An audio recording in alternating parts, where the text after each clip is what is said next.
시심으로 함께하는 한간사의 말씀 묵상.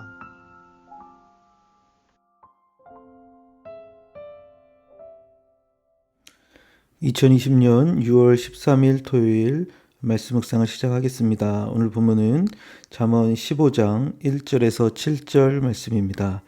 함께 같이 기도하겠습니다. 내가 수치를 당하지 않게 하여 주십시오. 나의 피난처는 오직 주님뿐입니다. 예수님의 이름으로 기도드립니다. 아멘. 본 말씀 함께 읽도록 하겠습니다.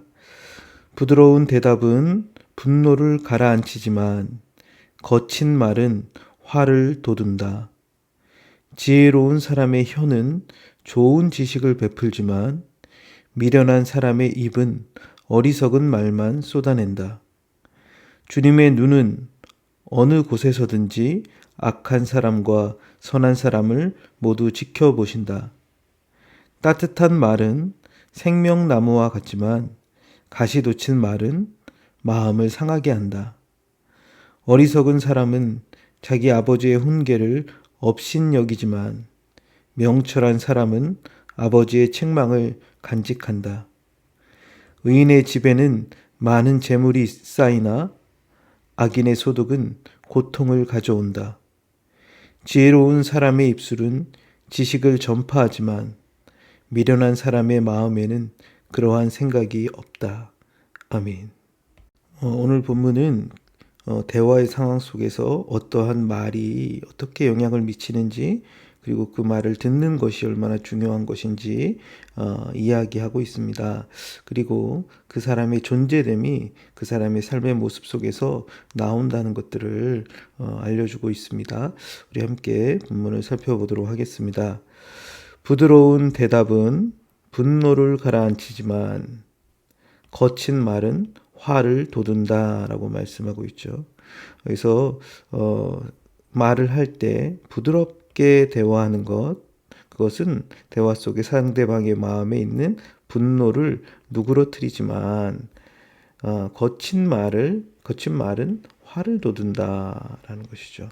때로 우리가 서로 의견이 다를 때가 있습니다. 상대방과 나의 생각이 다를 때 어떻게 반응하는 것인가, 그것이 우리에게 어떤 결과를 초래하는지 이야기하고 있습니다. 생각이 다르고 의견이 다를 때 그때 부드럽게 상대방의 의견에 대하여 대답하기 시작할 때, 말하기 시작할 때 서로의 분노는 가라앉지만 그 말에 대하여 거칠게 가시돋친 말을 하기 시작할 때 상대방의 마음에 화가 더 치밀어 오르게 되고 대화를 이어가기가 어렵게 됩니다. 그래서 나와 생각이 다르거나 의견이 다를 때 그것을 잘 귀 기울이며 부드럽게 대답하는 것, 그것이 대화를 하는 데 있어 되게 중요하겠죠. 2절은 지혜로운 사람의 혀는 좋은 지식을 베풀지만 미련한 사람의 입은 어리석은 말만 쏟아낸다라는 것입니다. 이것은 우리가 어떤 사람과 말하고 듣고 할 때 그 사람의 존재됨이 그 이야기 속에서 나타난다는 것이죠. 지혜로운 사람에게서는 좋은 지식이 나옵니다. 다른 버전에서는 이 좋은 지식이라는 걸 공동 번역에서는 올바른 가야 할 길에 대한 이야기를 이야기하고 있습니다. 지혜로운 사람에게서는 그렇죠. 우리가 길에 대해서 고민할 때, 우리 삶의 문제에 대하여 고민할 때 얻을 수 있는 좋은 지식을 얻게 되지만 미련한 사람에게서는 그러한 어리석은 말만이 나오기 때문에 그런 것들이 별로 도움이 안 된다는 것이죠. 미련한 사람에게서는 어떻게 보면 당연하게 어리석은 말만 나오니까 그런 줄 알라라는 말이라고 생각됩니다. 3절에서는 주님의 눈은 어느 곳에서든지 악한 사람과 선한 사람을 모두 지켜보신다라고 말하고 있죠. 어떻게 보면 둘 사이의 대화에서 갑자기 주님의 눈으로 이야기가 전개됩니다. 약간 생뚱맞아 보이는 이야기가 들어온 것 같지만 그들의 모든 대화와 그들의 모든 행동들을 하나님께서 살펴보고 계신다는 거예요. 악한 사람이든 선한 사람이든 그들의 말과 그들의 행동, 그런 것들을 하나님께서 지켜보고 계신다. 그래서 우리가 대화할 때 하나님 앞에서 이야기하는 것 중요하겠죠. 우리가 어떤 행동을 하는 것, 우리가 어떤 것들을 살아가 인생의 문제들 앞에서 하나님께서 우리의 인생을 감찰하고 계시고 바라보신다는 것들을 잊지 않고 살아가는 사람, 이런 사람들이 참 지혜로운 사람이겠죠. 4절은 따뜻한 말은 생명나무 같지만 가시 돋친 말은 마음을 상하게 한다는 거죠. 여러분들도 많이 경험해 보았겠지만 참 어떤 사람의 따뜻한 말, 격려의 말, 위로의 말들은 우리에게 참 생명나무와 같이 새로운 힘을 주고 용기를 붙들어주지만 가시 돋친 말, 질책하는 말, 상대방을 비난하는 말들은 그 말을 듣는 사람의 마음을 아프게 한다라는 것이죠.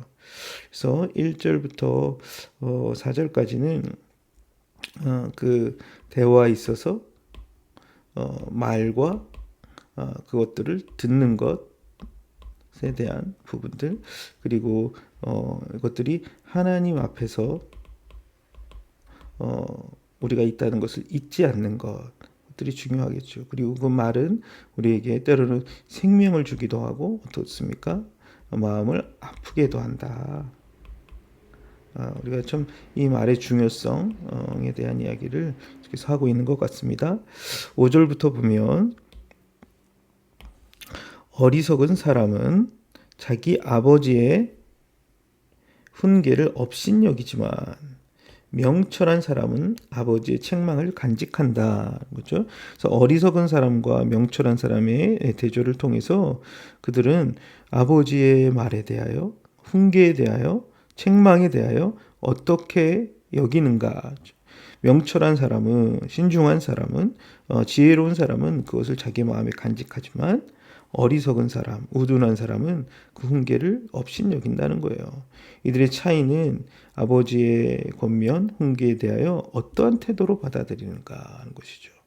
명철한 사람이 명철해지는 것은 그 책망을 잘 간직하고 그것을 통하여 자신의 삶을 돌아보고 계속해서 성장하고 자라가지만, 어리석은 사람은 그것을 무시했기 때문에 사람이 바뀌지 않는 거예요. 변화되지 않는 거예요.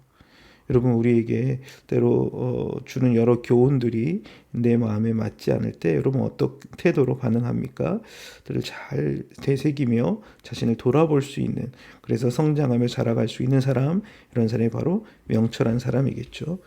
6절은 의인의 집에는 많은 재물이 쌓이나 악인의 소득은 고통을 가져온다.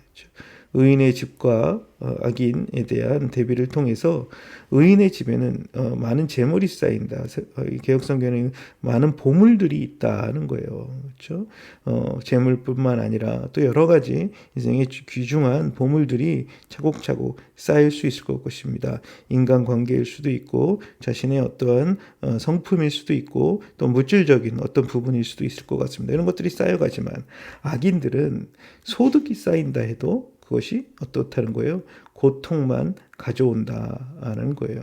의인과 악인, 그들 안에 물질이 있는 것 자체가 중요하다기보단 그들의 존재됨에 따라 그것이 고통을 주기도 하고 다른 사람들을 섬기는데 유익하게 쓰이기도 합니다. 우리는 물질 자체에 관심이 있지만 성경은 그 사람이 의인이냐 악인이냐에 따라 그 물질이 복이 되기도 하고 그 물질이 고통을 주기도 한다라고 말하고 있습니다. 7절입니다.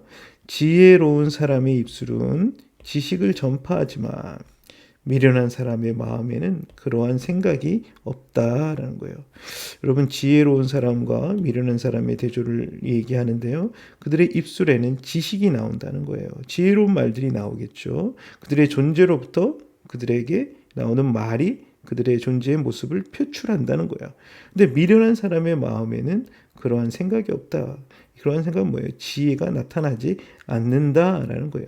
미련한 사람의 마음에서는 어떤 것이 나올까요? 어리석은 생각들, 어리석은 말들이 나오겠죠. 그래서 이 잠언에서 계속해서 이야기하는 것 중에 하나는 지혜로운 사람이 되는 그 존재됨이 그의 삶에 열매를 맺게 된다라는 것이죠. 5절에서 이 7절까지는 그 사람이 어떤 존재됨에 대한 얘기들, 그것이 그들의 삶에 모습으로 나타난다는 것이죠. 삶의 모습으로 나타난다. 어리석은 사람들은 아버지 훈계를 업신여기며 명철한 사람은 아버지 책망을 간직하지만 의인의 집에는 재물이 쌓이고 악인의 집에도 소득이 쌓인다 할지라도 누구에게는 그것이 복이 되지만 누구에게는 그것이 고통을 주는 모습을 나타나죠.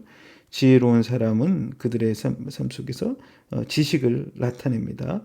반면에 어리석은 미련한 사람들은 그들의 존재됨 속에서 그런 지혜가 나오지 않고 오히려 어리석은 모습들이 나타난다는 거죠. 우리 삶에 참 지혜로운 것, 또 의로운 것, 또 명철한 사람은 그 모습 가운데 나타날 수밖에 없다라는 것입니다. 우리의 존재됨이 빚어지는 것, 이것이 중요하겠죠. 한번 오늘 주신 말씀 우리 같이 기억한 사람과 같이 기도하기를 원합니다. 하나님 아버지, 참 우리가 대화할 때 부드럽게 대화하며 또 따뜻한 말로 사람들을 잘 격려하는 자 되게 하시고 우리의 말이 서로의 대화가 하나님 앞에서 우리의 관계와 행동들이 맺어져 갈 수 있도록 은혜 베풀어 주시옵소서. 특별히 우리의 삶이 참 명철한 자로 의로운 자로 지혜로운 자로 빚어져 가기를 원합니다. 그래 정말 우리에게 말씀하신 하나님의 음성 또 지혜로운 자들의 이야기에 잘 귀 기울인 자 되게 하시고 우리에게 주신 물질들이 오히려 우리의 인생에 복이 되게 하시며 하나님의 축복을 흘려보내는데 쓰임받을 수 있도록 도와주십시오. 주님 우리 안에 참 지혜를 더하여 주셔서 그 지혜를 흘려보내는 그런 삶이 될 수 있도록 은혜 베풀어 주옵소서. 예수님의 이름으로 기도드렸습니다. 아멘.